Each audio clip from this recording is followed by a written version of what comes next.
right, welcome third grade to At Home Learning Art Edition with yours truly, Mr. Campbell. So this project is titled Color Cityscape. Let's go ahead and, if you're following along in your instructions in Seesaw, let's read the LO, the learning objective, together. We will be able to accurately identify warm and cool colors, distinguish a cityscape from other art forms, know the localities of a cityscape, and create an original cityscape. Demonstration of learning. Given art materials, I will be able to create an original cityscape, identify warm and cool colors, distinguish a cityscape from other art forms, and know the localities of a cityscape. Okay, so let's go ahead and define our terms so that we know what we're talking about and we're coherent in our thoughts and we know what we're doing.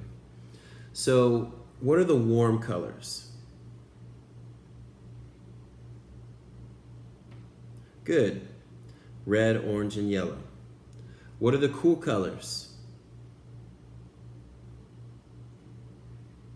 Excellent. Blue, green, and purple, right? So now we need to talk about what is the difference between a cityscape and other art forms. So there are three different types of scapes. There's a cityscape, and there is a landscape, and a seascape. So go ahead and tell me, what is a landscape? Excellent. Yeah, a landscape is an artwork that depicts the land, the earth, nature. An example would be a field, mountains, valleys. So what would a cityscape be? You got it. It's a picture, it's an artwork that depicts a city, like downtown Dallas. So what would a seascape be then? Great, yeah, it's a picture, it's an artwork of the ocean, large body of water. So it's not the earth, it's not a city, it's the ocean. It's the sea. All right, so now we know the difference between a cityscape and a landscape and a seascape. So what are the localities of a cityscape? Or in other words, the three areas that you find in any artwork. In a landscape, a cityscape, a seascape. I'll give you a hint. There's a front, there's a middle, and there's a back. Great, yeah, the foreground, the middle ground, and the background. So it's easy to see why the middle is the middle ground, the back is the background, but what about the foreground? Why isn't it called the front ground? Well, in English, we have two different words. We probably have more than just two different words, but we use these two different words, fore and front, to talk about something in front of you or goes before you. So for example, well, we use them in different contexts. So for example, I have a forehead. It's the front of my head. I have a forerunner, someone who runs before me or goes in front of me. And we have in the front of the line. It's the same meaning, it's just two different words. So we call it the foreground because it's in the front. Okay, now we know the three localities of a cityscape. So let's go ahead and get to our artwork. Okay, so we're going to make a cityscape, and you can choose any city that you want to make. You can even make it up. It doesn't have to be Dallas, it doesn't have to be any particular city. But for me personally, I wanted to draw a picture of the Dallas skyline. So that's why I have a picture up in the corner as a reference. And right now I'm drawing what's in the foreground.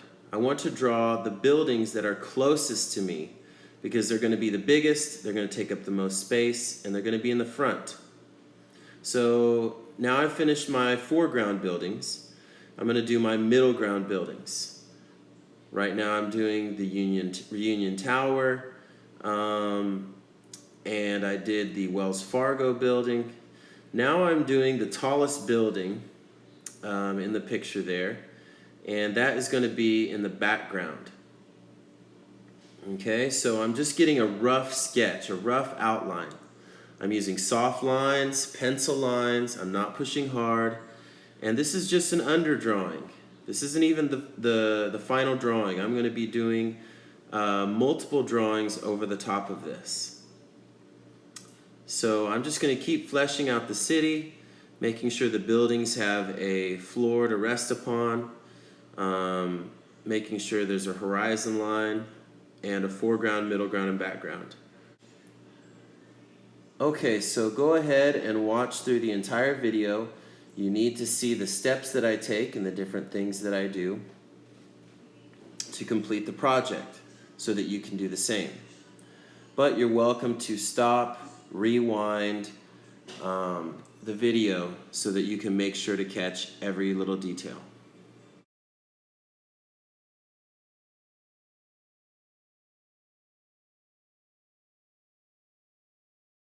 Okay, so now I've completed my underdrawing, and now is the part of the artwork where we can go over the drawing with a black. So if you have a black pen, a black marker, colored pencil, crayon, whatever you have that's black, that you can trace the pencil lines, you can fix mistakes, you can change it up a little bit if you want to correct something. Just go ahead and trace every pencil line with your black.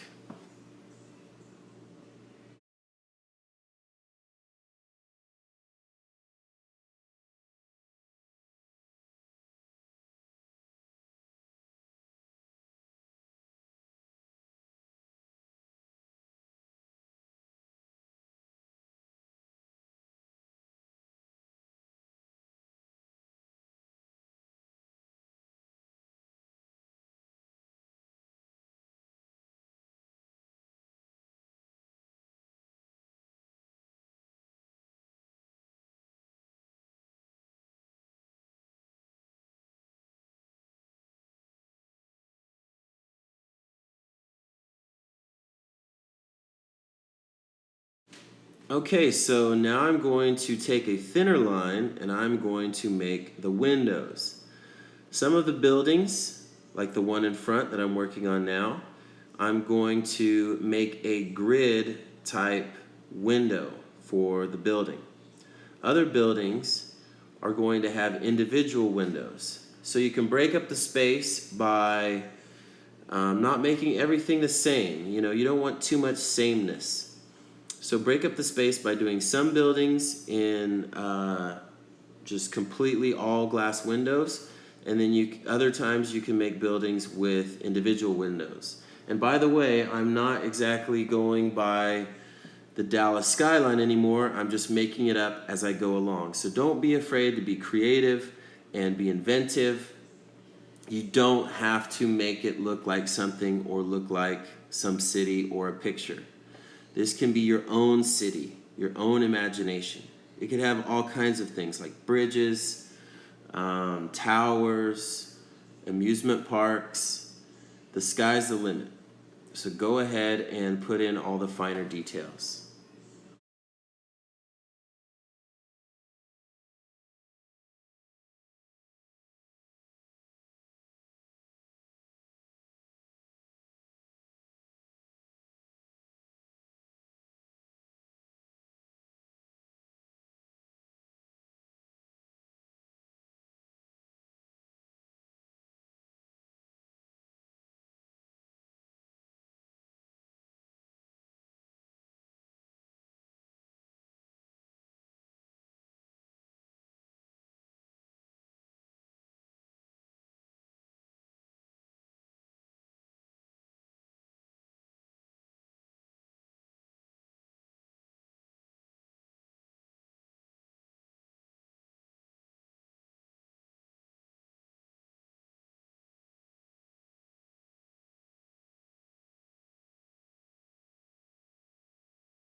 Okay, there you have it. That is all you need to do for this week. Your pencil drawing of your cityscape is going to be due Friday at 4 p.m., April 3rd, 2020, this coming Friday. So just finish the pencil drawing. Don't worry about coloring it. We're going to color it the next week. So thanks for watching. Hope you learned a lot, and I'll see you next week.